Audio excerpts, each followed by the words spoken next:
consultant. Great wishes to you, sir. And I request respected professor and coordinator, Dr. P.K. Devan, sir, to share a few words. Please, Yeah, sir.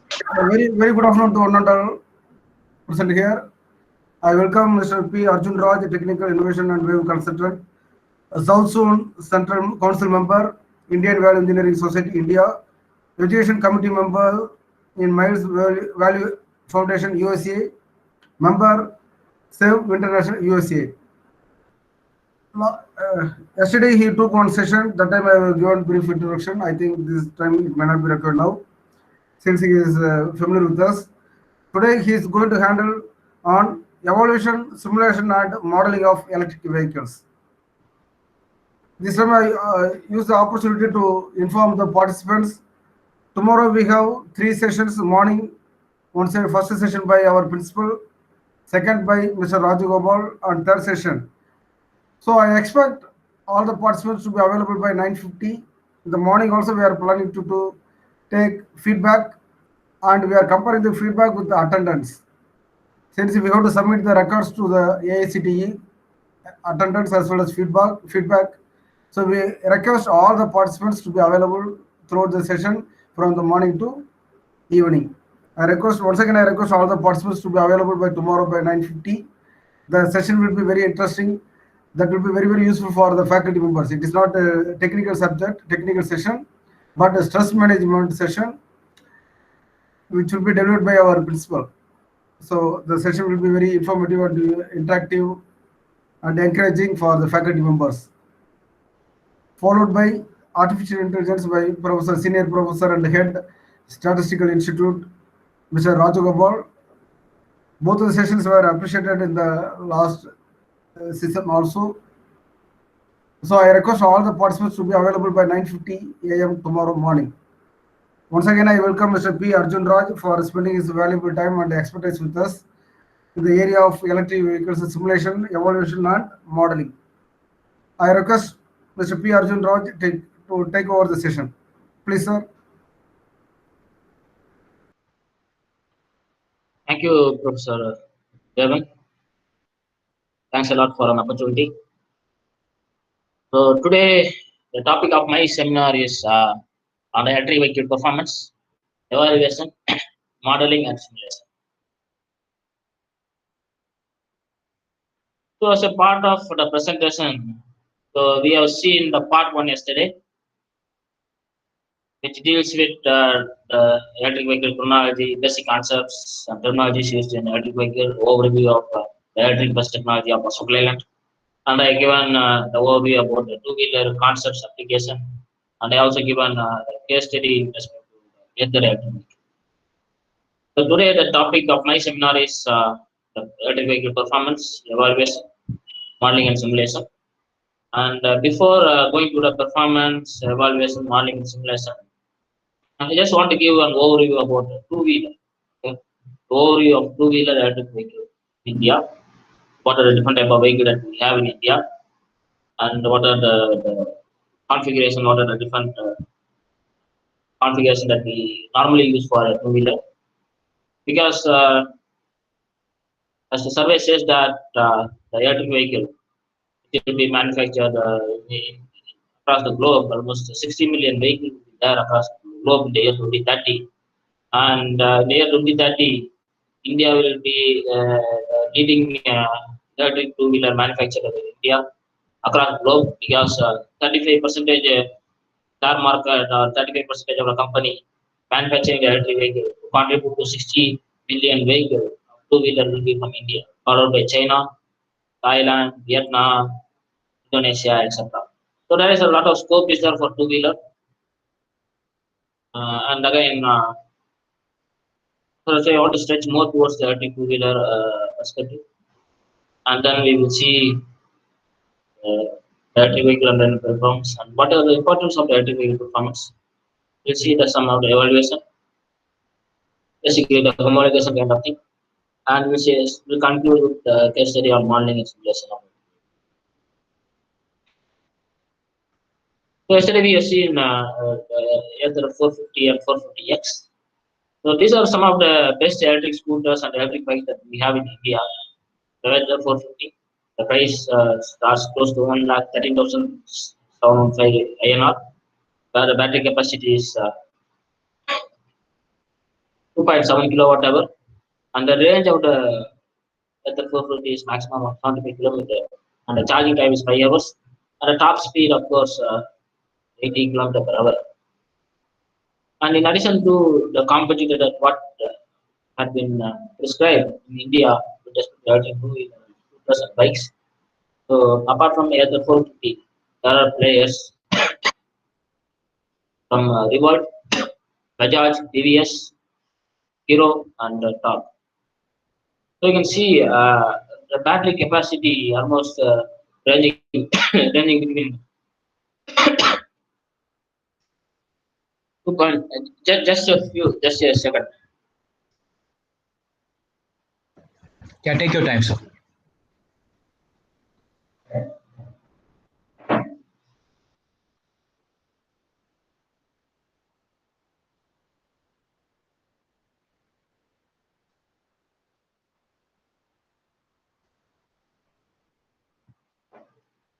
Yeah, sorry, because I have bit cold.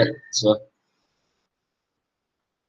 uh, comparing to the Ether 450, there are a lot of players from Revolt, Bajaj, Chetak, TVS, iQube, Electric, Innova, iPrice, and Hero Photon. So you can see the battery capacity, which is ranging between 2.7 kilowatt hour to maximum of 4.5 kilowatt hour. Yeah, and almost the range is also comparable. And you see the Revolt, the maximum is going up to 150 kilometers. Innova price is and the economy mode goes almost 160 kilometers.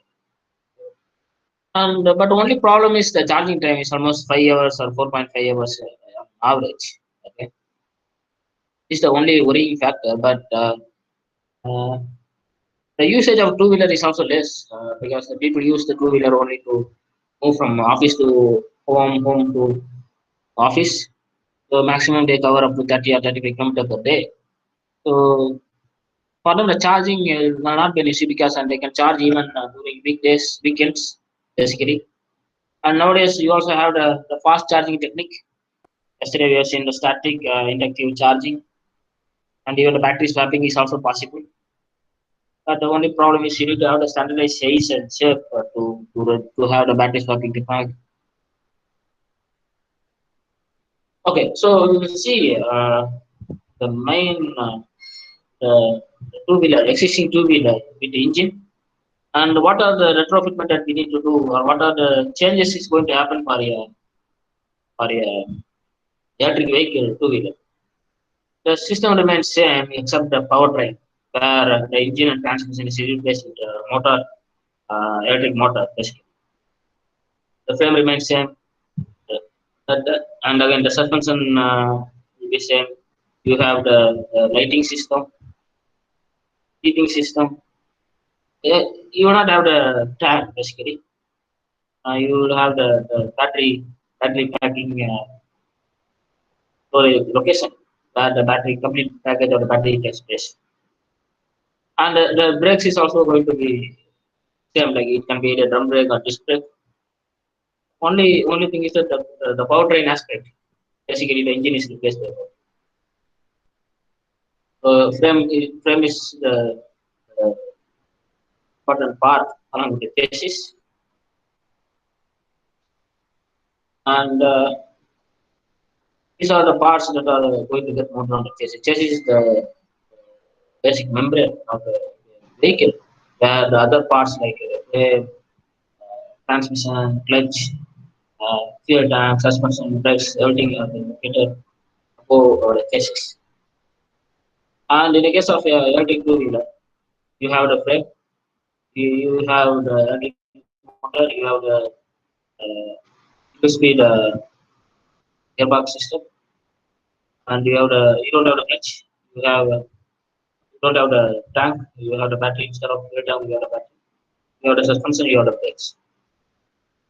So designing the two-wheeler, what is very much important is you have to decide the performance of the two-wheeler.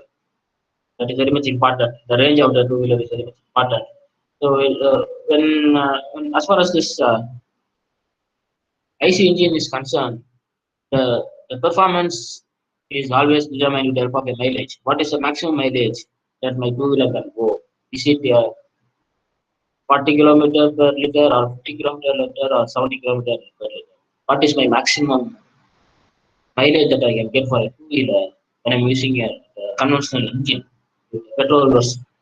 Similarly, the range for electric vehicle is also determined for the maximum kilometer or mile that the two-wheeler can travel in a single charge. So basically, I can increase the number of miles or number of kilometer per charge, not only by the design or the selection of the battery, but also based on the design of the two-wheeler itself. So I am going to design the two-wheeler such a way that my two-wheeler is going to resist the air resistance, rolling resistance, and braking resistance. So the force what I'm going to apply for the two-wheeler is going to withstand all the forces, and force is equal to mass into acceleration, and this will also determine the velocity of the vehicle.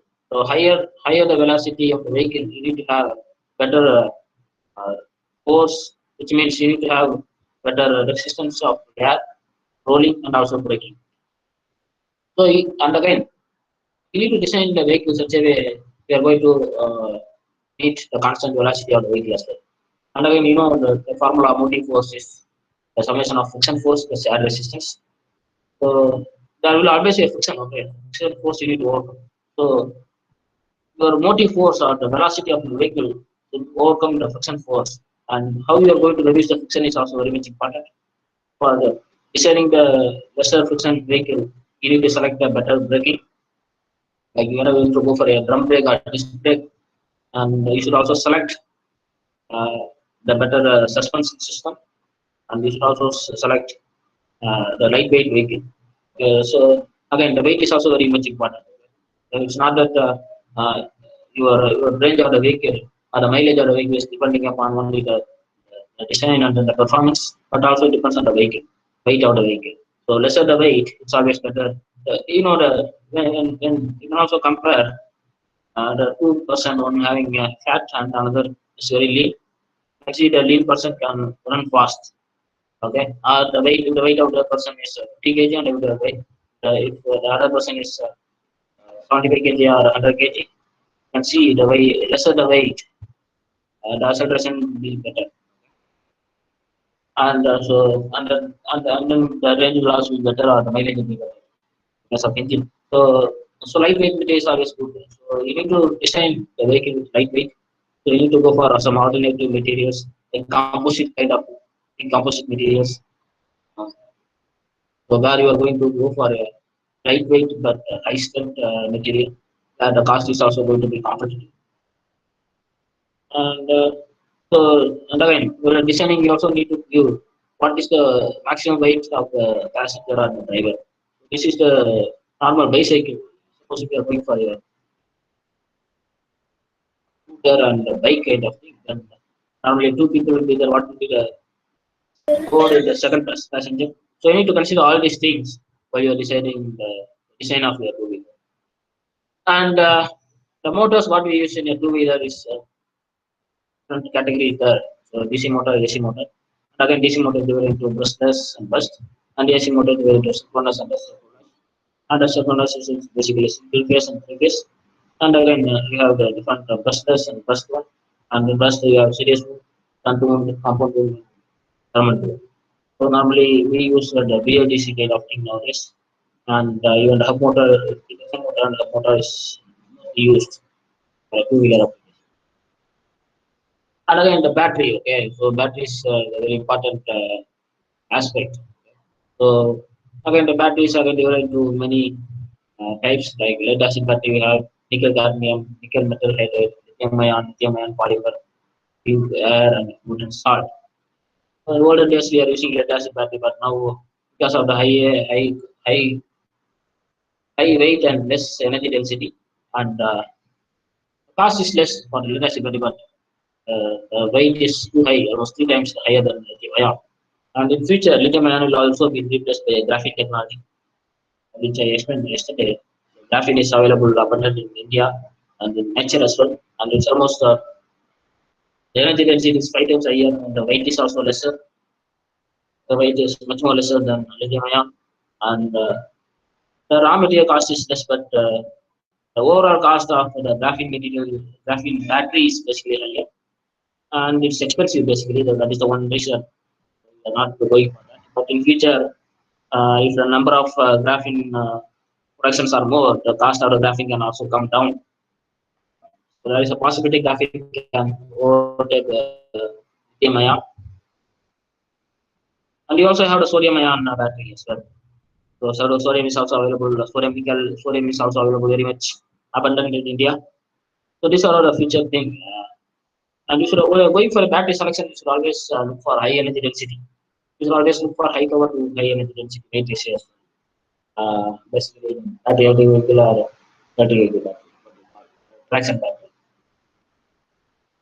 Okay. So before going for a application of the two-wheeler battery controller and configuration of system for a two-wheeler application.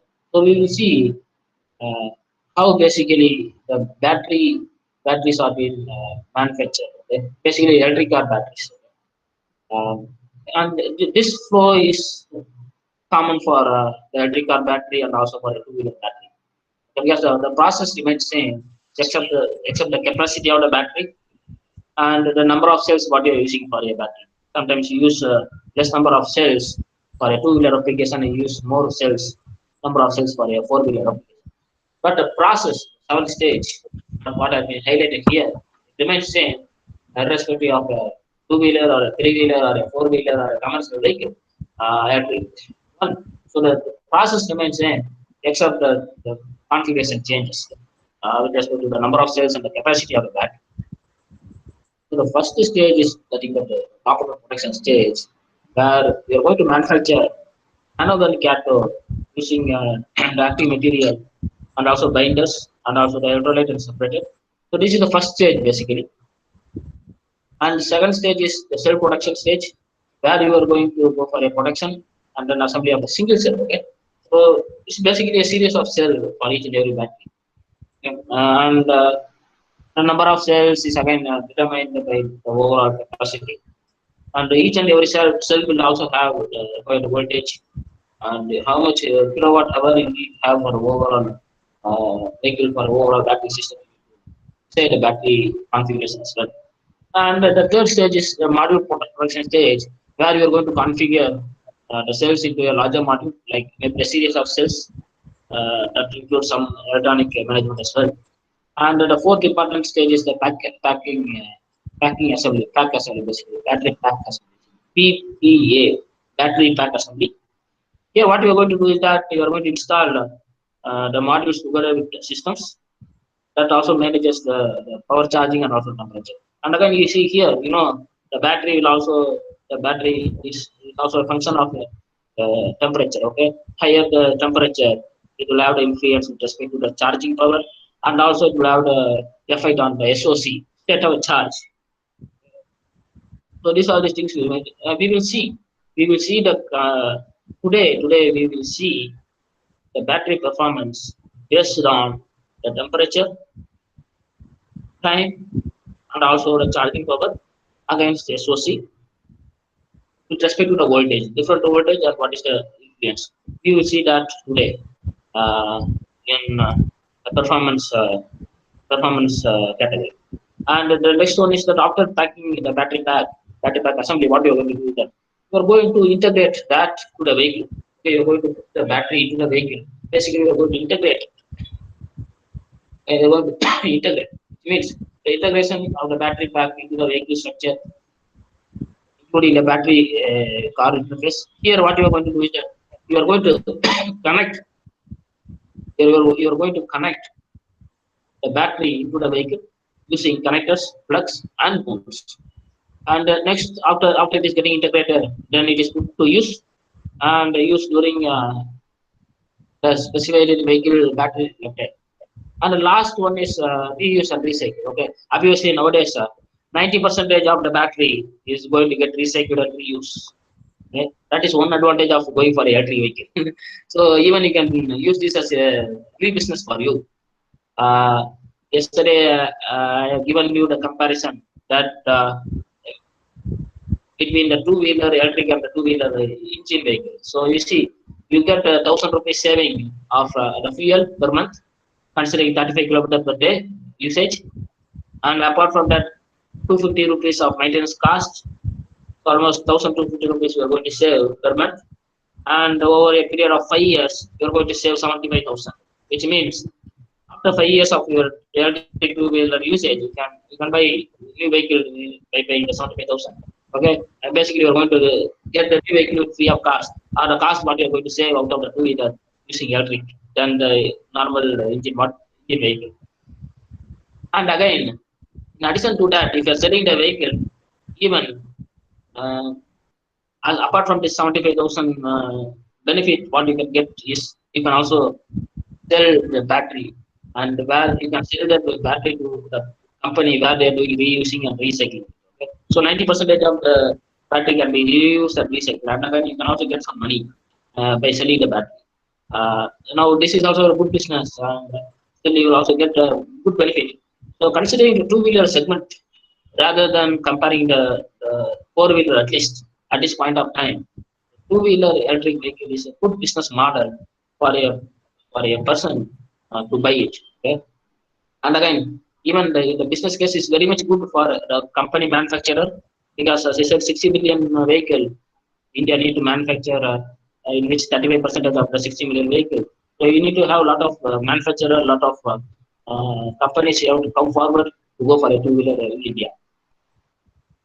As far as two-wheeler is concerned, it's a very good market that India is having. And again, uh, as far as three-wheeler is concerned, we have e-auto and e-rickshaw. And in the year 2030, 2023, Government of India put a law that the electric rickshaw and the electric auto, or the three-wheeler auto and the three-wheeler rickshaw should be with electric. No auto and no rickshaw will be with the conventional engine. Okay, so in the olden days we use lead acid battery, which is the most common one, and it's also cheapest. But again, the weight is more and the energy density is less. Okay, and it is also having the environmental impact. We are not nowadays. We are not going for this. It is totally become obsolete. But it is easily available, but it's having an environmental impact as well. But again, you see, this is very much important that many of you do not know. So even the cost is lesser. Even the cost is lesser. The life period of lead acid battery is much more lesser, which means the research whatever I got from based on the testing research from basically three-wheeler auto company is that they were trying with two combination. One is with lead acid battery, another one is with lithium-ion battery. The cost is lesser, but the warranty is much more lesser for a lead acid battery than that of a lithium-ion battery. What the research says that is you can use 2 to 3 lead acid battery in its overall period respect to one lithium-ion battery, which means some vehicle will have you need to have the life where you need to have at least 2 to 3 lead acid battery equal to that of one lithium-ion battery. So you can also, even though the initial cost of lithium-ion battery is higher, the warranty is much more better, the durability is much more better. So it becomes obsolete that we are not using the lead acid battery, not only because of the lesser cost, but also the warranty is also lesser. The charging cycle is also lesser. So you also have the nickel metal hydride battery. So it is the advanced version. Not the advanced version, but it is ahead of lead acid battery. So here what you that you have the Zebra kind of model, and where you use the sodium aluminum chloride, and also you have the salt content. And you see here, it is the efficiency is much more lesser during charging and discharging, and the performance is also much more poor. But the energy density is much more higher than the lead acid battery. This is the anode, cathode, electrode basically. You see that how the structure looks.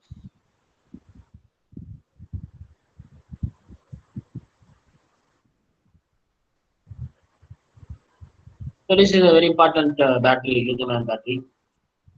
It is having better energy density, and it is expensive than lead acid, but it is also explosive. So that's why if you're going for a graphene, much more safer. Still, you will get higher power density and higher C by D graphene technology.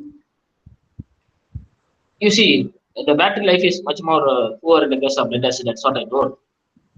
Even the nickel metal hydride what we seen in previously, the life is better than lead acid battery, but overall the battery life is good for lithium-ion. And the battery performance testing is basically the determination of state of charge, state of health, and energy efficiency. And again, state of charge it includes the battery voltage translation and battery current integration. State of health SOH is a parameter which deals with the internal resistance of the battery, impedance of the battery, conductance of the battery, and the current integration, capacity of the battery, voltage of the battery, self-discharge of the battery, and the number of CBT cycle, and the charge, especially charging and discharging cycle, and charge acceptance. Okay, this is the general specification.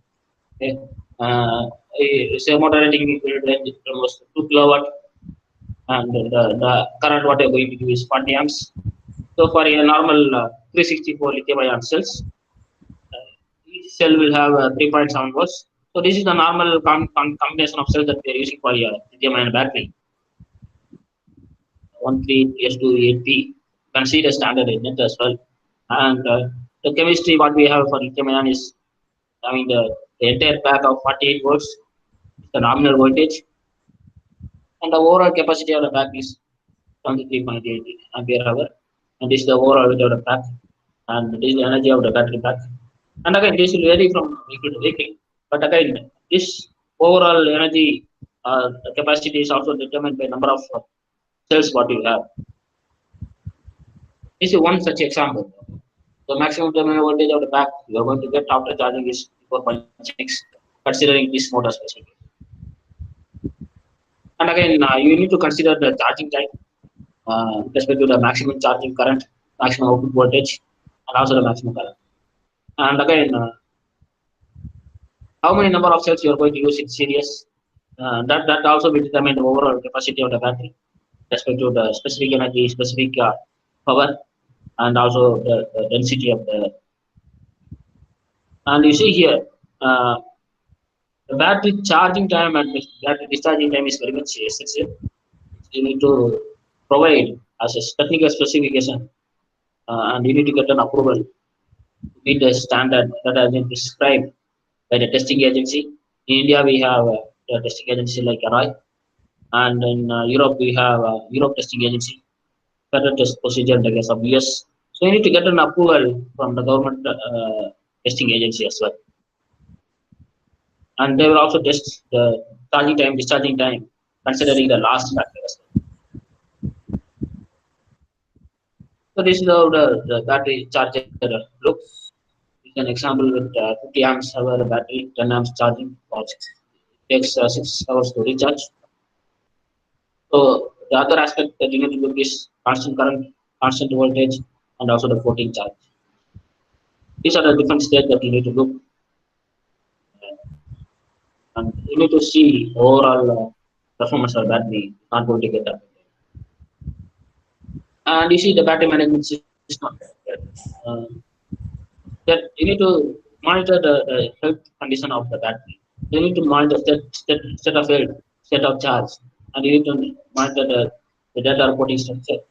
And you need to also do some collection of the battery management system. So balancing, battery pack configuration, and then the internal interface system, external communication system. All these are very much essential for deciding the battery management system. And again, we're going for a battery management system. See, what you need to do is that you need to look into the voltage, temperature, state of charge, state of power, state of voltage, and also the current. And how you are going to pull the battery, because uh, the thermal management is also very much important. But for a two-wheeler, it's okay because you can go for a air battery. But if you are going for a four-wheeler application, you need to have a liquid coolant. You can use that as a coolant material for reducing the thermal system or heat, because V is equal to IR. When the current I square, the temperature or the battery gets increased. Okay? So again, when the temperature of the battery gets increased, the state of charge will get reduced, and again the charging time will increase. So it is having the, and again the voltage of the system will get reduced. So it is having a different impact overall. So hence you need to select all these parameters in a very effective manner. So going for a battery management system, what you need to normally look for a two-wheeler is it remains same irrespective of two-wheeler or a four-wheeler concept. So what we normally look into is we need to look into the energy out of battery, charging in terms of ampere hour can be delivered or it can be stored. And again, what is the impedance, internal impedance of the cell? This impedance will determine the open circuit voltage of the battery as well. And what is the maximum discharge current? And again, this maximum discharge current is also the parameter which deals with the discharge current limit. And again, there is a discharge current. We have the charging current. It deals with the charge current limit. And you also have the total energy which is getting delivered after the first use and from the first use. And again, the very important thing is that what is the total number of cycle? One cycle is basically 250 kilometers. So what is the maximum number of cycle that a battery can work? So that is very much important. While we are going for a battery management system, so communication is very much important. So you have two type of communication, external and internal. So when you're going for internal communication, you need to see the wireless communication. And going for external, closed area network bus communication. And how you are balancing the battery system and how you are going to optimize is very much challenging task. And you need to consider all the current, voltage, high voltage, low current, low voltage, and again the state of charge, charging power, power output. All this will have the very important because you need to monitor the health of the battery. That itself is the biggest task, along with the state of the charge. So when I say the battery management system, this is a simple line diagram for two-wheeler application basically. When battery management system is concerned with respect to the lithium-ion battery, so what we normally do is that you do the temperature detection, what's the maximum temperature of the battery, what is the current going to the battery, and what is the load. Okay? Even the load is also very much important. Here the load, again, it will also have the impact with respect to the charging time and also with respect to the performance. So this load factor is also very much important. And again, this battery management system is also a way communication between battery system and then the motor control system, central processing unit system, charging system, and also the display system. So it's basically a closed area network kind of system that we have. Basically, this is the loop that normally we follow for a two-wheeler. So these are some of the components and how it has been connected. And for a two-wheeler application, basically, you have the phase angle of 120 degree, where you have A phase, B phase, C phase, R, Y, B. Called in the case of yellow, green, and blue, we call here. So these are some of the parts of it, basically. Line system, wires, connectors, plug, the drive system, connectors, wiring harness. So you have all that. This is one of the motor configuration.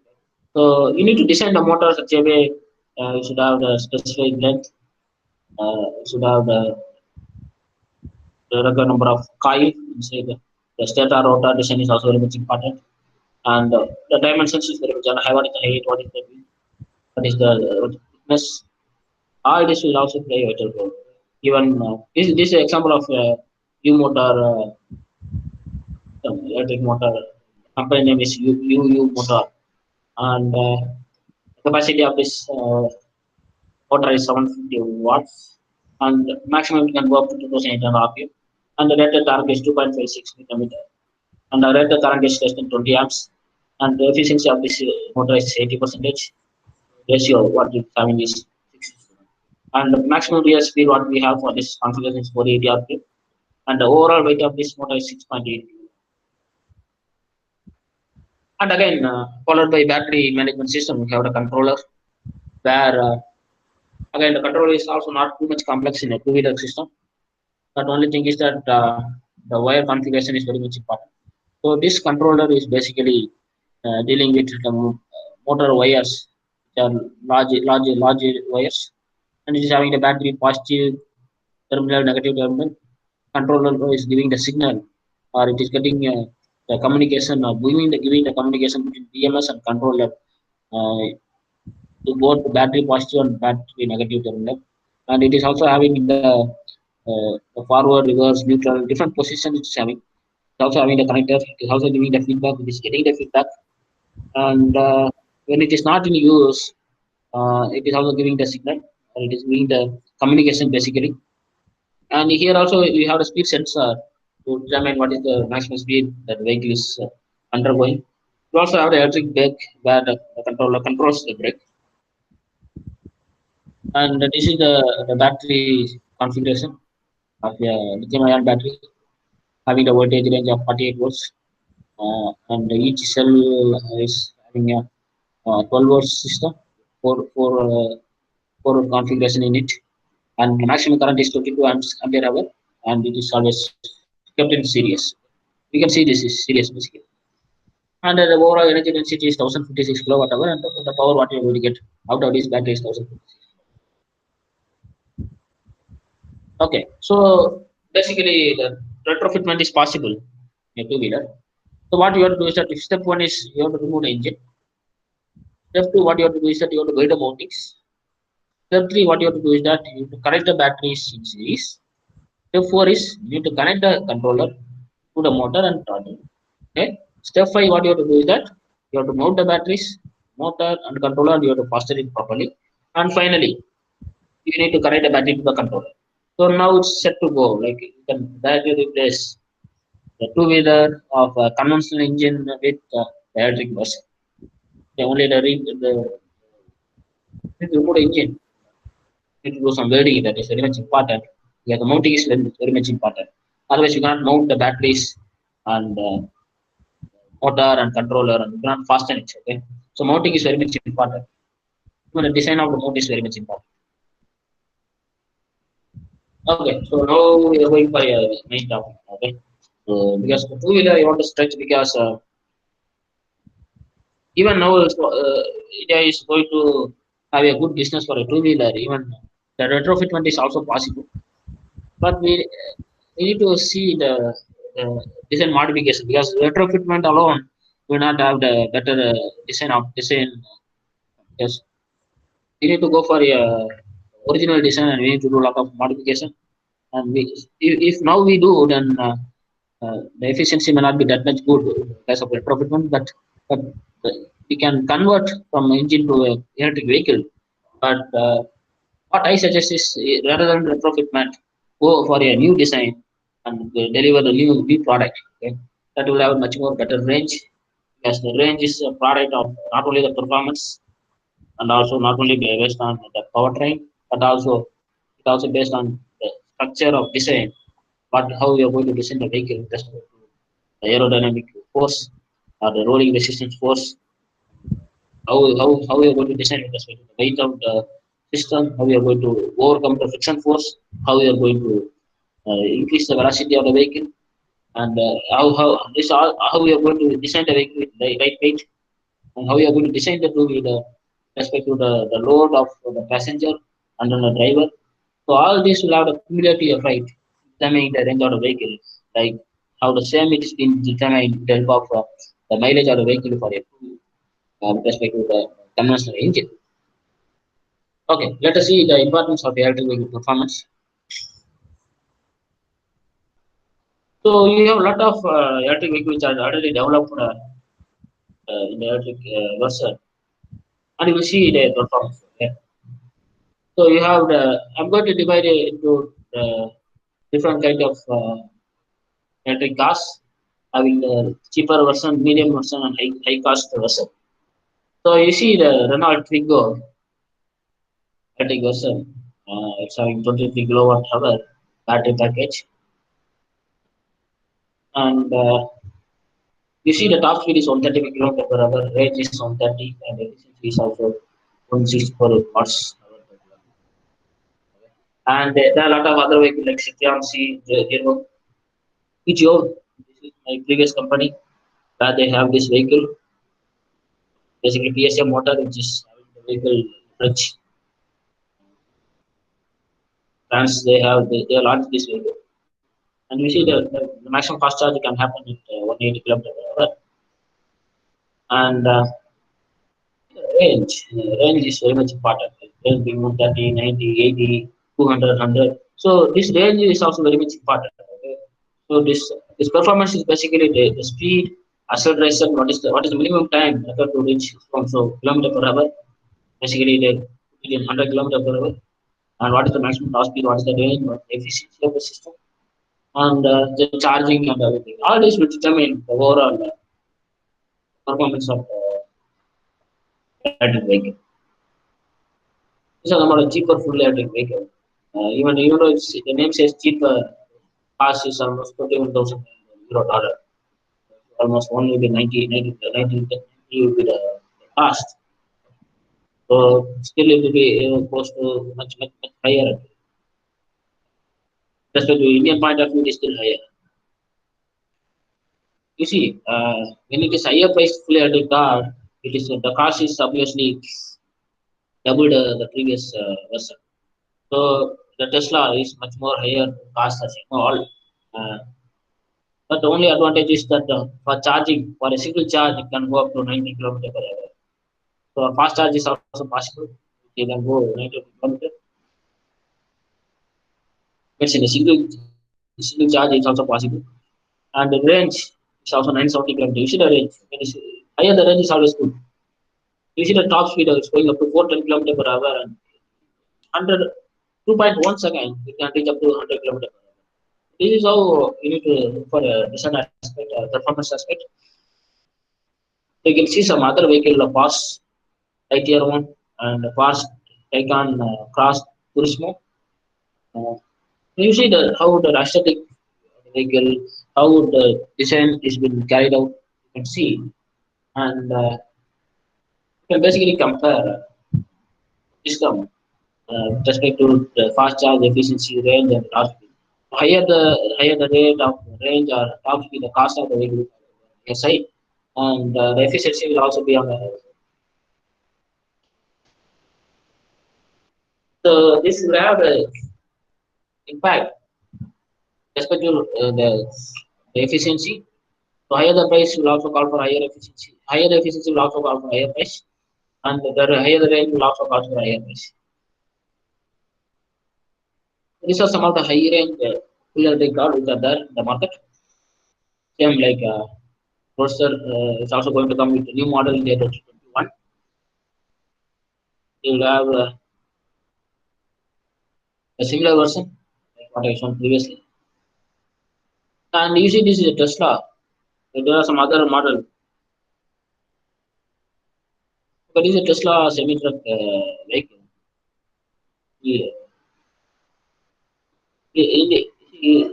Like something unique actually. Okay? Tesla come up with application in the truck car as well, not only with Tesla to passenger car. So here you see the maximum acceleration time to reach 60 miles per hour. So basically, in terms of kilometer, it is still higher. Basically, you can compare to that of 100 km per hour, only 20 seconds. Okay? Because the truck application is much more because the load or torque will be higher here, which means unlike here, you have only 3 seconds, 2 seconds. Here it will take almost higher value because of because the load is also higher. Okay. And the one beauty is the mile range is only 300 to 500 miles. Good actually. But only problem is you need to see because it's a truck application. Yes, if the miles are distance is too high, then we need to see the charging system is available. because you cannot stop the vehicle in between. Okay? And again, it will be paralyzed in countries like USA and Europe, unlike in India. The procedure is different there.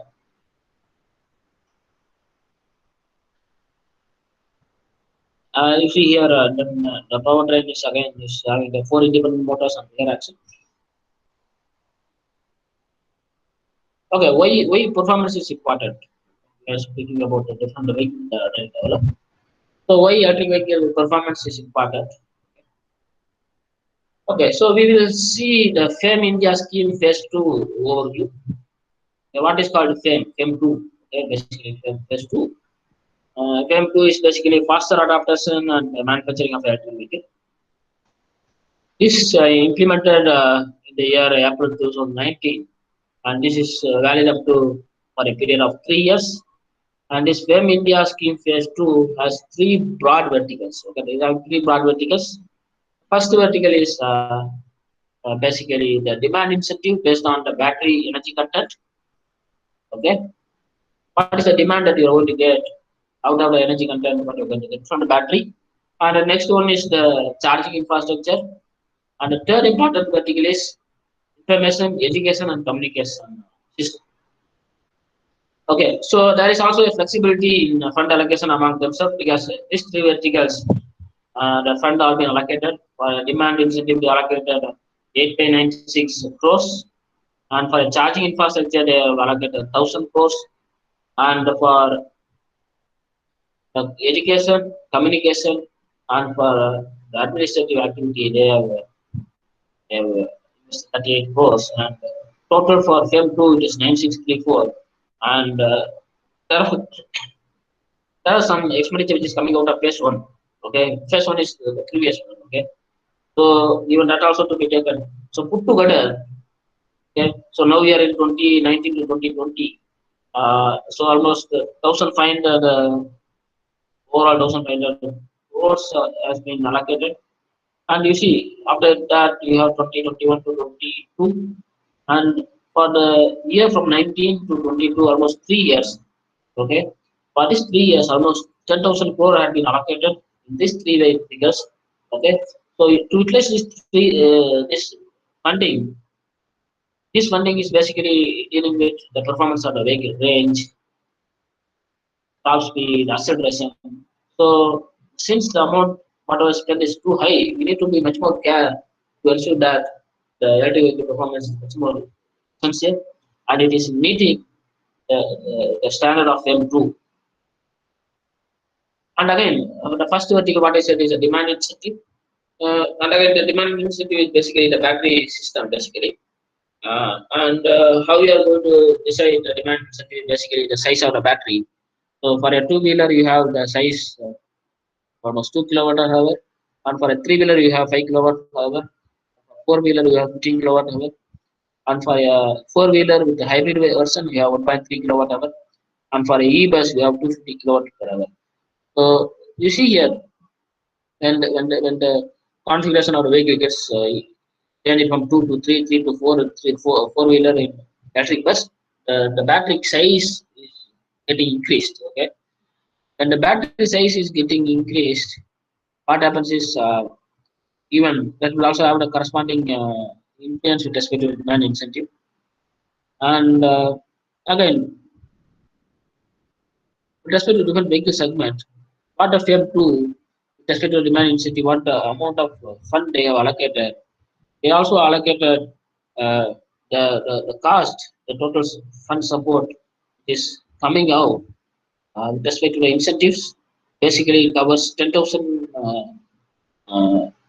per kilowatt hour for all vehicles, and again 20,000 per 20,000 kilometer, 20,000 distance what you're going to cover for 1 kilowatt hour for buses. And so these are different incentives that you're going to get, and hence it is very much essential to maintain the electric vehicle performance. Again, the proposed amount of incentives we are going to get per kilowatt hour are also subjected to review, because again you can also do some reduction in battery that will also reduce the cost and also reduce the vehicle cost overall. And if the overall cost of the vehicle gets reduced, and again this the funding system can also save some money. Okay, so this is the report which is coming out from Directorate of Urban Government, Urban Transport from Government of Uttar Pradesh, UP government in India. So here, what they have done is they arrived the specification. So they determine the different vehicle norms. For this performance is coming from a bus application, basically BD bus application, where they have the specification of length, width, height, wheelbase, overall bus floor height. So here you also need to maintain the homologation things like motor vehicle regulation. You need to maintain it and you need to undergo the homologation thing.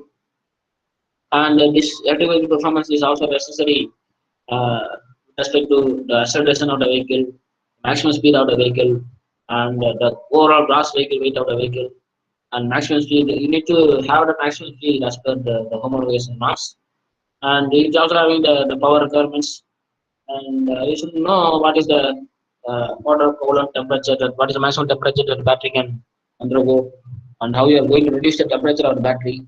So all this system configuration are very much essential. And of course, you also have the range. With respect to acceleration should be greater than or equal to 0.8 meter per second square, and the speed to achieve 0 to 30 kilometer per hour should be less than or equal to 10.5 seconds. You see that they determine the length. The length of the bus should be between 8,500 to 9,400, and the width should be between 2,350 to 2,600 mm. So all these are the standards that they come up with respect to the buses, and it has been well researched and well taken ahead by the government of Uttar Pradesh under the director of urban transport department. Okay, so now we will see the electric vehicle performance again why it is essential. So as per the FAME concept 2, vehicle performance requirement respect to the energy consumption. So again, it is having the different criteria for a different vehicle category. So we will see some of the vehicle eligibility category under FAME India Phase 2 are covered. So all these are being covered in the vehicle category. All this where the FAME 2 will be applicable, 2-wheeler, 3-wheeler, extra. So it's a L5 category. It can be a passenger or a cargo kind of thing, or it's a 4-wheeler where the weight is also getting determined. And these are the MM category. You can see this in RI website as well. You see that as far as the performance is concerned, I said the range, the power, and acceleration is very important.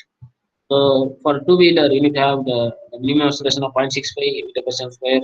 Minimum speed should be 40 km per hour, and the maximum energy consumption should be less than 8 kilowatt hour for 100 kilometer. So this is very much important. Okay, so higher the energy consumption is always a problem. So lesser is always good, and the minimum should cover the range should cover 80 kilometer as per the test procedure. Okay?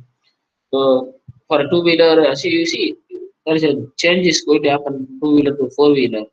They want to get increase in the range. But for a light commercial vehicle or a heavy vehicle, the range is slightly higher because the load or torque is on the higher side. And the maximum energy what you're going to get is also going to get increase 2-wheeler to 4-wheeler application. Basically, there will be a lot of energy consumption will happen heavy duty vehicle. Load is because the load another it's not only based on the design aspect but also based on the overall weight of the vehicle. And the maximum speed that it can go is 40 for a 2-wheeler and 70 for a 4-wheeler passenger car kind of thing. And maximum can go up to 50 km per hour because of the commercial light commercial vehicle. So we'll see how we are doing the evaluation of the electric vehicle. Evaluation is nothing but the homologation kind of thing respect to different tests, how you are going to evaluate it. Okay.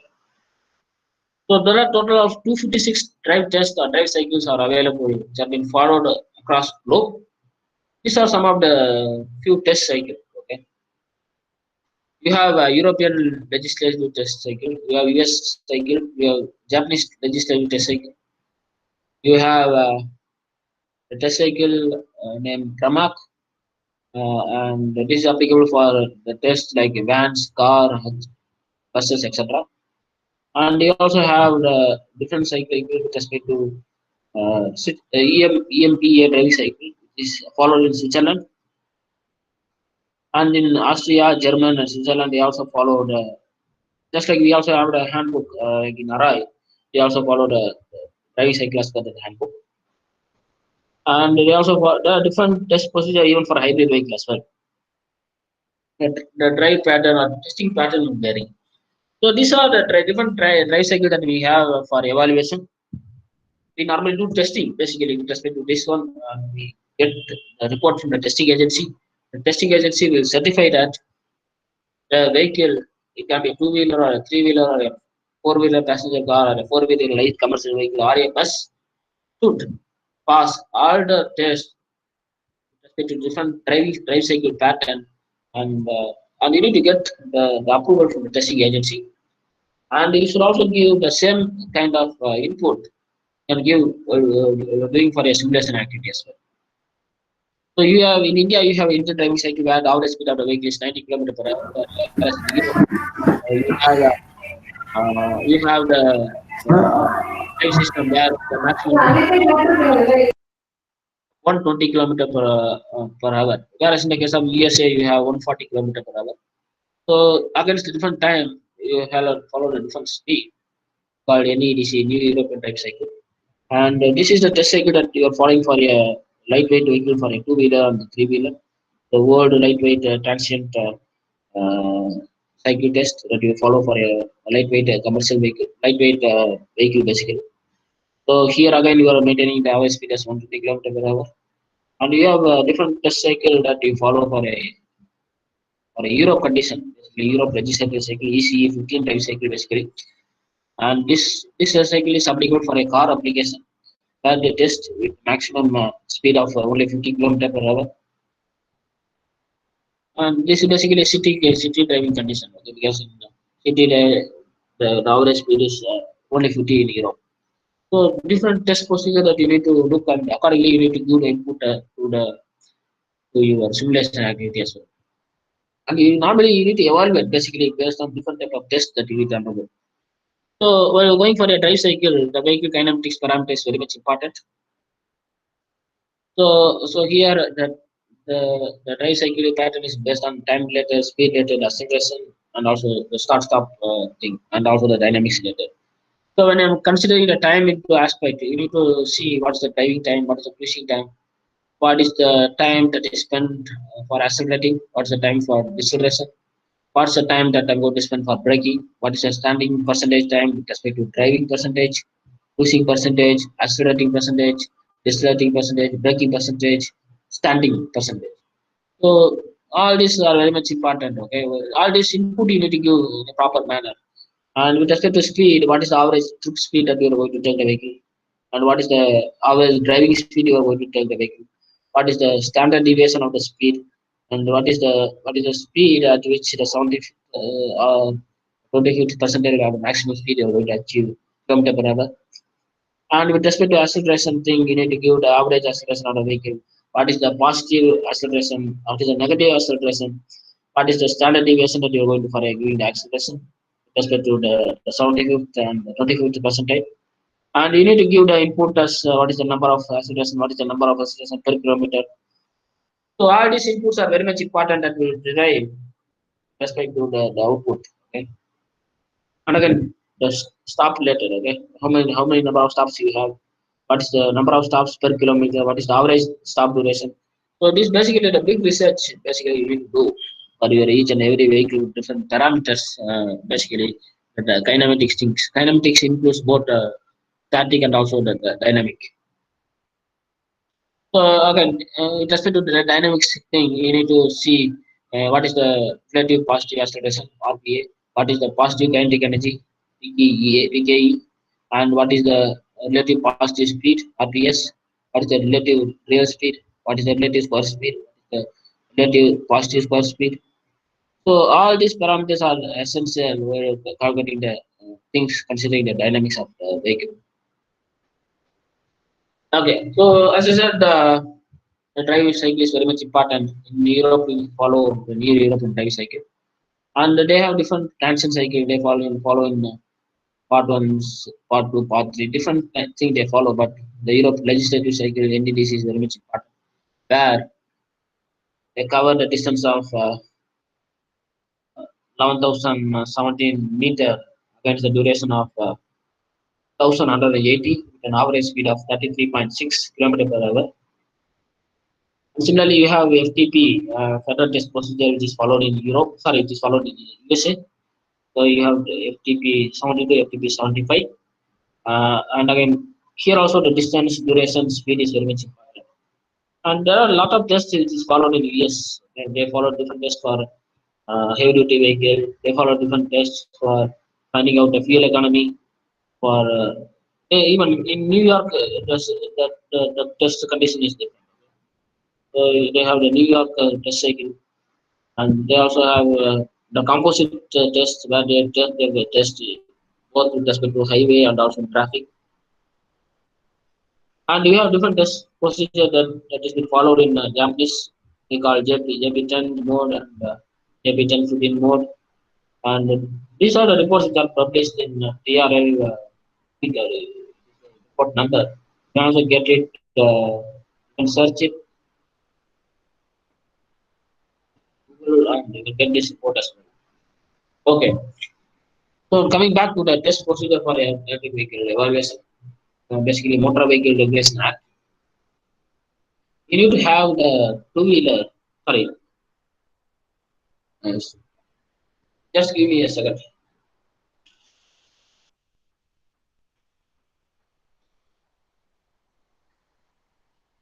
Irrespective of a two-wheeler or a four-wheeler, or three-wheeler, or one different vehicle segment, you need to ensure that you are going to get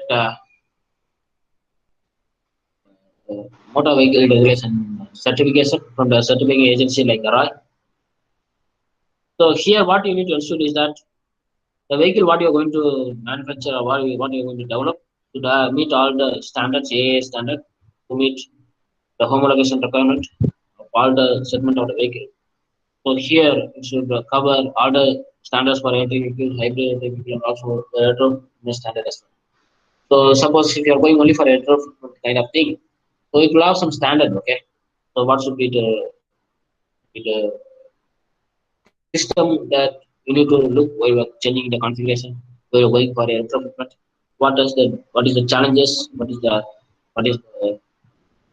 drawback that you have, and how you are going to overcome that drawback? All this to be taken into consideration. You need to ensure that whatever your steps taken is also going to meet the standards what have been mentioned as per the CMVR. You have different standards like AIS 131, and you have 102 with part 1 and part 2. And you have different standard for different capacity of the battery as well. Okay? And also you have different standard considering the e-rickshaw, e-car, or a two-wheeler. So you have different category. And even in China, what they follow is they also follow the ISO, IEC standard.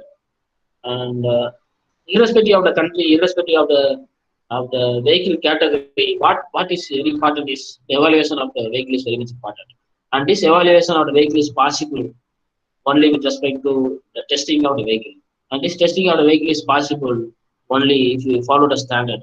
And this standard you can maintain only if you design the vehicle to the required design, shape, and also the size and also the performance. Okay. Overall, what is important in a vehicle is the performance, the range, and also the durability. Because all this evaluation is basically for a durability point of view and reliability point of view.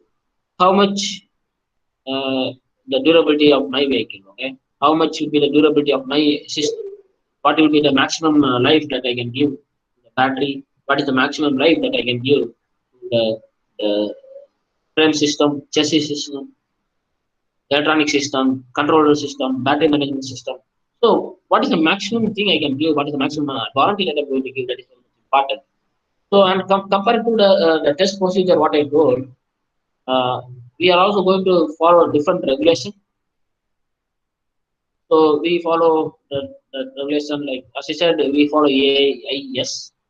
We have 38, 39, 40, 41, 49, 48, 49%. And we also have a different revision. Okay, every 3 months or 6 months on, they also revise the standard because you need to meet the standards. Okay, so and again, because the conditions of the testing pattern will vary. Okay?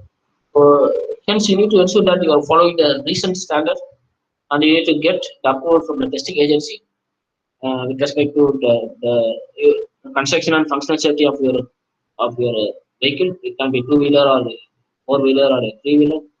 And also you need to get a certification agency stating that you are going to ensure that the electrical energy consumption is going to meet with respect to the watts hour per kilometer. And what is the maximum range that the vehicle can go. And it should, you need to do the testing considering this standard. Okay, you need to do the testing this standard. You need to do the measurement of your vehicle. What is the maximum power? What is the maximum 30-minute power that you are going to get out of this standard? This standard is very much important. And again, with respect to safety and safety requirement and for traction batteries, you need to follow this standard and you need to see you are going to meet the standards and you're following the standards to get the results. So we will see some of the electric vehicle type approval requirements. Okay. So when I say it's, you need to follow AIS 039, which means you need to ensure that the two-wheeler or the vehicle what your manufacturer should meet the standard of electrical energy consumption. Which means here it's a two-wheeler. Here the test is been done using driving cycle on a chassis dynamometer. You can see a chassis dynamometer is being mounted. So here what they do is that they do the measurement of energy. And what is the energy that they are going to get per kilometer? So it's basically watts hour per kilometer is the unit. And the next standard what they follow is AIS 040, which is nothing but the measurement of range. Okay. And here how they are going to measure the range of the vehicle is again they are going to test using the chassis dynamometer. And again here what they are going to do is that they are going to measure what is the maximum distance covered by vehicle in one full complete charge. And you have the maximum power test. Okay. So what is the maximum power test? Okay. So here it's basically is a test chamber. The e-motor test bed with the chamber. So again, what they do is that they measure the speed versus power, and what is the maximum power that you're going to get for 30 minutes. You have a test procedure, and here what you are going to do is that you are also going to find the characterization of the motor and reliability, durability, and what test with different overall capacity you are going to measure. And you have very important standard called AIS 049. Which having the specific requirement with respect to brake performance and regenerative braking. Okay, so it just passed those tests, and again we have a gradability test at 60% state of charge, and you have the speedometer calibration test, you have a noise test, you have EMC test. All these tests are very much essential to ensure that whatever the vehicle you have developed is going to meet the evaluation criteria. And that will be easy for the testing agency to certify that whatever the development is good with respect to the other standards. Okay, so this electric vehicle material for battery protection. Okay, so for manufacturing the battery, you need to have the electric vehicle material. Okay, so normally we have cobalt. Okay, cobalt is a high conductive material, and it's also the energy density is also higher, and it's also a high structural durability. And we also have the cobalt mining center in many locations where the car and cell phone batteries have sent the recent survey it has taken in a Congo Republic country. So here, according to the survey, the Congo is #1 with respect to the mining of the cobalt. And even the cobalt is also the resource or a source for manufacturing the battery. Okay. And even you can also think of nickel cobalt battery. Even that is also the good option. But the only thing is that you need to see the what is the drawback or what is the benefit that you are going to get. Okay, so The next 4 slides are very much important. One is the battery specification, the battery charging and discharging with respect to the aging of the battery against the energy bandwidth, and the driving range of an electric vehicle, and the the battery system, how it is changing with respect to temperature. So with respect to temperature, it will also change with respect to the charging power and the SOC. So we will see all this one by one now. Okay, battery specification. So here, basically we charge with the state of charge. It includes the stored energy and also inactive part. Basically, the battery is having empty space, stored energy space, inactive space. So empty space plus stored energy is nothing but available capacity. Relative capacity is the complete system of the battery system. And the available capacity is the one basically that determines the actual life. Okay. So now you see x-axis is the number of cycle, and one cycle is basically 250 kilometer. Okay, and it's basically the number of kilometers that you have been driven. And y-axis is the capacity, relative capacity, or the percentage of the battery system getting deteriorated. Okay, relative capacity of the battery, relative capacity of the battery. Okay, relative capacity is basically full system. Okay, so it's a full 100%. Where we have a base capacity at the top and base capacity at the bottom, and driving range is basically the stored energy kind of thing. So here, what happens is when the number of kilometers is getting increased, the battery is going to run from 100% rated capacity. It is going to get deteriorated. Okay, so after 75,000 kilometer, the battery deterioration will happen 5%. After 1,50,000 kilometer, the battery deterioration will happen to 12%. After 25,000 kilometer, the battery deterioration will happen 20%. So you cannot avoid a deterioration, okay? But you can do some software adjustment to ensure that your deterioration rate is going to maintain same, or it's also going to reduce to some extent, not to the greater extent. So you can reduce the battery deterioration rate from 20% to 18% or 15%. Okay, not beyond that. But you can this software adjustment, if you do, it will help you to maintain at least the deterioration percentage. Okay, you see 7%, 8%, 10%, 15%. This rate at least it will try to maintain.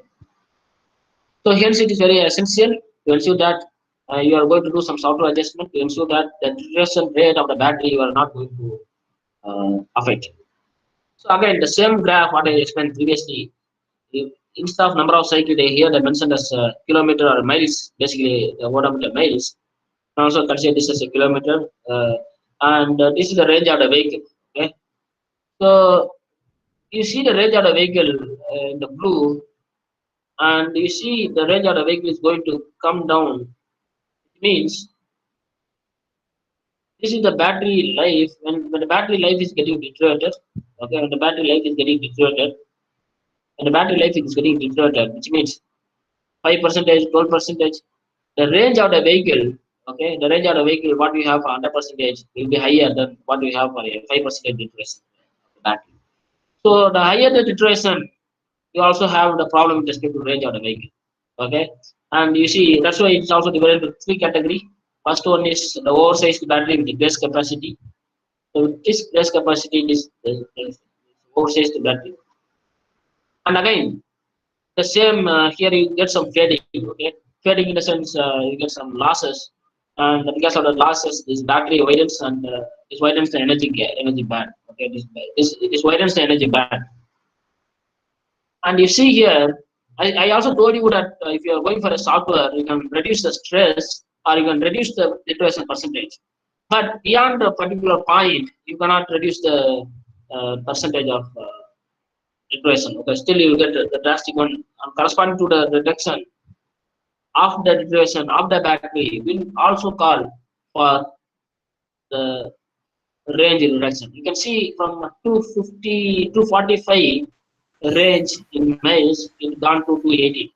Okay, almost 27 miles reduction has happened. Okay, because this is because of the deterioration basically.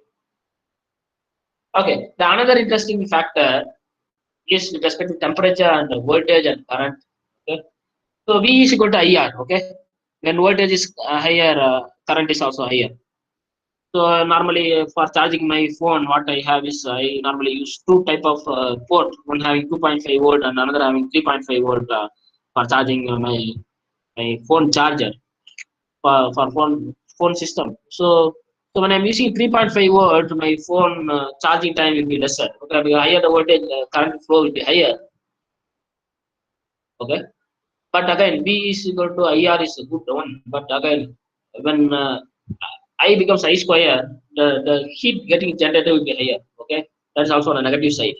That's why uh, the temperature is also going to get increased. That is on the other aspect. Okay, so now you know the battery condition in India. The range of the battery will be between -5 degree to 55 degree. The maximum temperature of the battery that can go in India, considering the Indian climate condition, is 55 degree. So sometimes -5 degree is also possible, but here I consider 10 degree as the minimum one, because the lesser temperature is not going to have more influence. Higher the temperature will have the influence. Let us see what will be the influence when the temperature of the battery gets increased with respect to the corresponding system. See here I given three case study or three verticals having a different voltage. One having 3.45, another having 3.7 volt, another having 4.1 volt. When the voltage is getting increased from 3.45 volt to 4.1 volt, I can also see that the state of charge is getting increased from 14 percentage to 90 percentage. Okay, you can see the difference. Okay, and you see the another beauty here is with respect to the relative capacity of the battery. The relative capacity of the battery gets reduced when the temperature gets increased. Okay, you see when the temperature gets increased, you see the relative capacity of battery gets reduced. Okay, and again, with respect to different voltage, you also have different state of charge. Okay, so 4.1 volts having the better 90% state of charge. Okay, state of charge normally indicates what is the maximum storage energy. Okay, stored energy should be on the higher side. Okay, this is a quite interesting graph. The charging time as a function of the temperature. So here, what we do is we compare the different temperature, maybe 10, 25, 50, 40, or 55 degrees. So here what we have taken is instead of 55, we taken 50, instead of 10, we have taken 5 degree, minimum is 5 degrees Celsius. You see here, I'm going to compare the state of charge and also the charging power with respect to the time. Okay, so my charging time or the charging power, basically the charging power, okay, gets increased, or the charging time gets increased when the temperature of the battery is higher. You see here for the battery with the 5 degree, this is the 5 degree one. Okay, the charging power gets reduced with minimum time. Okay, and you see here for 25 degree you get slightly higher, and for 40 degree you get slightly higher, and you see for 50 degree, is going to the greater extent, and this means when the temperature of the battery is on the higher side, the charging time will be higher. Okay, that is nothing but a charging power. Is also will be under respect to that. And again, you see the state of charge, in terms of values, the state of charge will also be higher for minimum temperature, which means when the temperature is 5 degree, the state of charge will be higher. When the temperature is 55 degree, the state of charge will be lesser, which means it's also correlated to the relative capacity, and the state of charge is basically the stored energy. So because basically the lesser temperature is always much more preferred. And again, to reduce this, you can also go for a thermal management system there to ensure that you are going to maintain the specific temperature to ensure that your overall vehicle system gets stabilized, basically. Okay, so we will go with the last topic of today's seminar. It's nothing but the case study. of a mathematical modeling simulation of electric vehicle.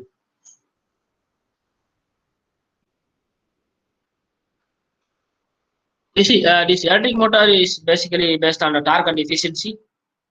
So the efficiency of the motor is the product of output power and input power. And you know this input power is the summation of output power plus power loss.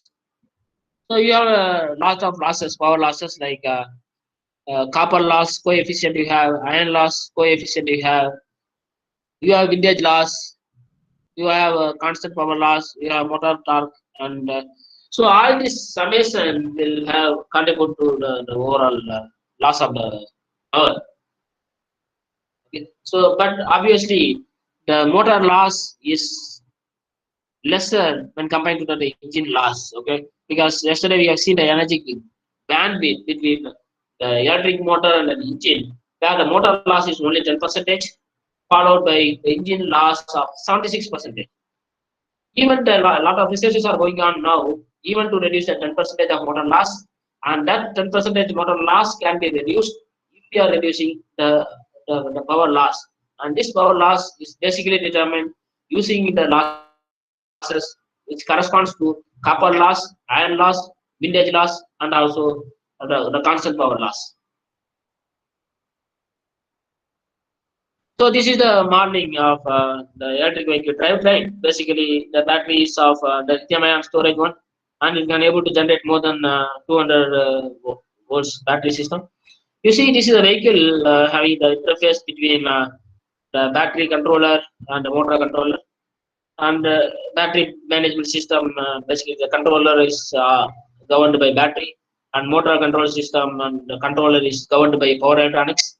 Finally, all this will contribute to the overall working of electric motor in electric vehicle. Okay, this is quite interesting. This slide is quite interesting. So I am going to divide my simulation, my modeling into 4 quadrants. Okay, quadrant 1, quadrant 2, quadrant 3, and quadrant 4. And all these 4 quadrants are based on the speed and torque of the vehicle. And you know, we have forward motoring, you have reverse motoring, you have forward regeneration, you have reverse regeneration. You know this motoring and regeneration principle basically. When you are going for a forward motoring, what you are going to do is that you are going to have the torque in positive and speed is also in positive. Okay. When you have this, I'm going to have the forward motoring, which I'm going to place it in quadrant 1.